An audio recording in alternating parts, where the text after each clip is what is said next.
అహ్మదాబాద్ విమాన ప్రమాదానికి గల కారణం బయటకు వచ్చింది.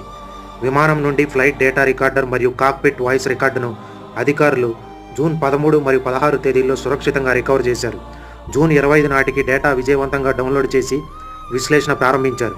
అసలు ఈ బ్లాక్ బాక్స్లో ఏముందంటే, విమానం టేకాఫ్ అయిన కొన్ని సెకండ్లోనే 2 ఇంజన్లు ఫ్యూయల్ కంట్రోల్ స్విచ్లు కట్ ఆఫ్ స్థితికి మారాయి.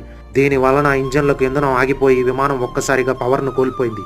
కాక్పిట్ రికార్డింగ్లో ఒక పైలట్ ఇంధనం ఎందుకు ఆపేశారు అని అడగ్గా మరొకరు నేను కాదు అని సమాధానం ఇవ్వడం వినిపించింది.